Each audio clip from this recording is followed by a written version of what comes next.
আসসালামু আলাইকুম, কেমন আছেন সবাই? আশা করছি যে যেখান থেকে আমার এই আজকের ব্লগটি দেখছেন সবাই সুস্থ আছেন, ভালো আছেন। আলহামদুলিল্লাহ, আল্লাহর অশেষ মেহেরবানিতে আমিও আমার পরিবার নিয়ে ভালো আছি। চলে এলাম বরাবরের মতো আরও একটি ব্লগ ভিডিও নিয়ে। আজকে হচ্ছে সকাল সকাল বাজারে চলে গিয়েছিলাম। বাজারে গিয়ে অনেক কিছুই নিয়ে আসতে চেয়েছিলাম, বাট কোনো কিছুই পছন্দ সহিত পাই নাই। তাই ভাবলাম যা আছে তাই নিয়ে চলে যাই। মাছগুলো মাত্র উঠতেছিল, যেহেতু আমি অনেক সকালে গিয়েছিলাম। তবে সকাল সকাল তো মাংসটা ভালো পাওয়া যায়, তাই ভাবলাম মাংসটা নিয়ে চলে যাই। তো এখানে 2 কেজি মাংস নিয়ে এসেছিলাম। যেহেতু বাচ্চারা গরুর মাংসটা বেশি একটা পছন্দ করে না, বাচ্চারা সবসময় কিন্তু মুরগির মাংসই পছন্দ করে। তো সেক্ষেত্রে কি হয়, গরুর মাংসটা এত কেনা হয় না আমার। তো অল্প করেই কিনি। তো 2 কেজির হচ্ছে 4 ভাগ করে 4টা পলিতে হচ্ছে আমি এভাবে করে রেখে দিই। 4টা বলতে কি, আমি একটা পলিতে 2 ভাগ করে 2 পলির 2 কর্নারে করে রেখে দেই। কারণ এভাবে করে বেশি একটা পলিথিনও লাগে না, সাশ্রয় হয়ে যায়। যেখানে 2টা লাগবে সেখানে হচ্ছে একটা দিয়ে কাজ চালিয়ে নিই। আর এদিকটাই হচ্ছে দেখতে পাচ্ছেন, এটা হচ্ছে গরুর পায়া আর কি। তো এই গরুর পায়াটা হচ্ছে 4টা পায়া ছিল, 4টাই নিয়ে এসে পড়েছি। তো ওনারা খুব সুন্দর করে কেটে দিয়েছে। তবে এটা ক্লিন করতে গেলে আমার অনেক ঝামেলা হবে, কারণ এগুলোর গায়ে গায়ে কিন্তু ময়লা লেগে থাকে, লোম লেগে থাকে।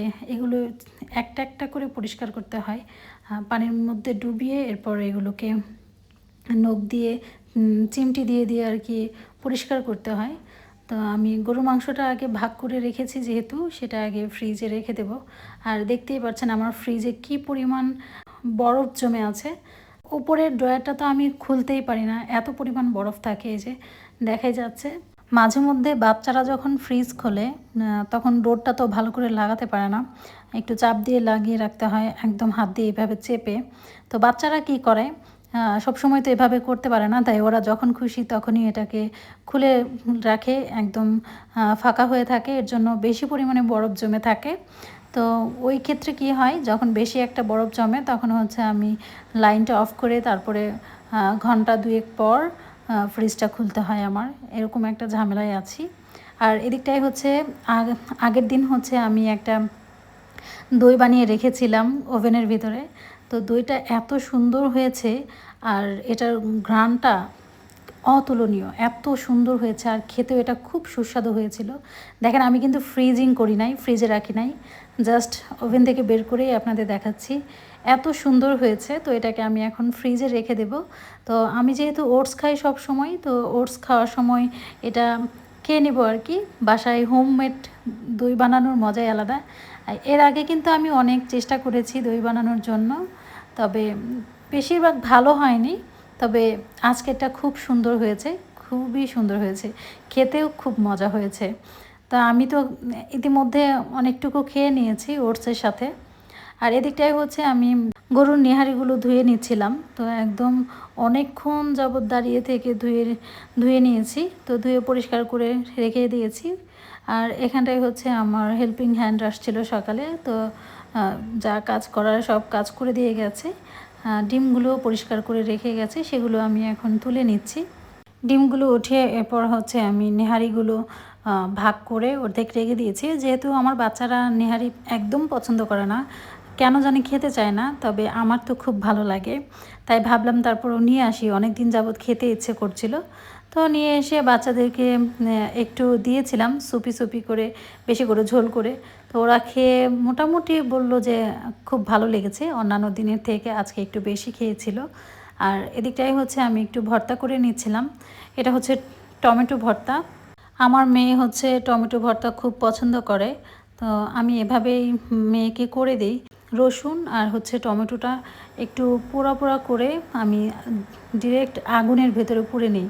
মানে আগুন জ্বলতেছে, ওটার উপরে টমেটো রেখে দিই আর রসুন রেখে দিই। আর পেঁয়াজটাও ওইভাবে পুড়ে করি, তবে আজকে পেঁয়াজটা পোড়া হয়নি, তাই কাঁচা পেঁয়াজ দিয়ে করে নিলাম।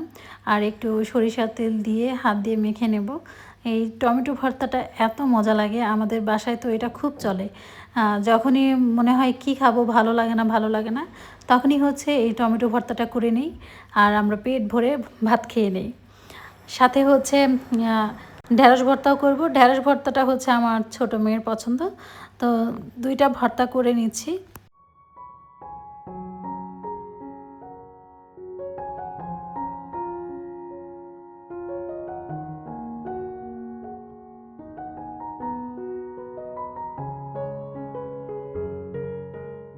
তো আমার দুইটা ভর্তা করা হয়ে গেছে। আর আজকে কিন্তু প্রচুর শব্দ হচ্ছে, একটু পরপর ড্রিল মেশিনের শব্দ আসতেছে, আবার একটু পরপর বন্ধ হয়ে যাচ্ছে। তো আজকে যেহেতু একটু পরপরই হচ্ছে, তাই ভয়েসটা ওইভাবে দিতে পারছি না, কারণ এমনিতে আমি করি যখন ড্রিল মেশিনটা অফ থাকে তখন হচ্ছে ভয়েসটা দিই। তবে আজকে আর ওইভাবে করছি না, যেহেতু আমার সময় খুবই কম, হাতে একদমই সময় নেই, তাই ভাবলাম আজকে ওইভাবেই ভয়েসটা দিয়ে দেই।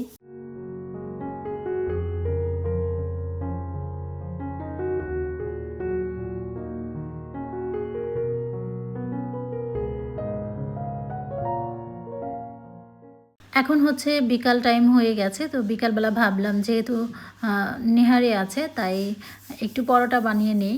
আর যেহেতু বাচ্চার টিচার এসেছে বাসায়, তো ওকেও দিয়ে দেই।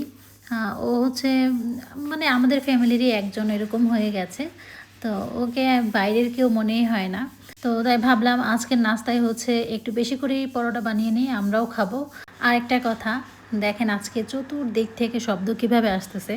বাইরে হচ্ছে ড্রিল মেশিনের শব্দ, আর এখানে আমাদের পাশের ফ্ল্যাটে হচ্ছে ওয়ালটা একই, শুধু এই পাশে একটা ফ্ল্যাট, ওই পাশে আরেকটা ফ্ল্যাট এরকম। তো ওই পাশের ফ্ল্যাটে হচ্ছে মানে রং করতেছে ওয়ালে, এর জন্য ওয়ালটা ভালো করে ঘষতেছে। সেই ঘষার শব্দটা মনে হচ্ছে আমার রুমের ভেতরে করতেছে, এরকম শব্দ আসতেছে। তো সবাই একটু ক্ষমা সুন্দর দৃষ্টিতে দেখবেন আশা করছি।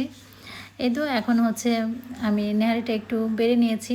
এখান থেকে হচ্ছে আগে আমি টিচারকে দিয়ে দিয়েছি, তো ও হচ্ছে খেয়ে চলে গেছে। এখন আমরা হচ্ছে একটু নাস্তা করে নেব বাচ্চাদেরকে নিয়ে। যেহেতু মেয়ে পছন্দ করেছে, এমনিতে কিন্তু এগুলো খেতে চায় না, তবে এবার কেন জানি মনে হলো যে আম্মু দাও দেখি একটু খাই।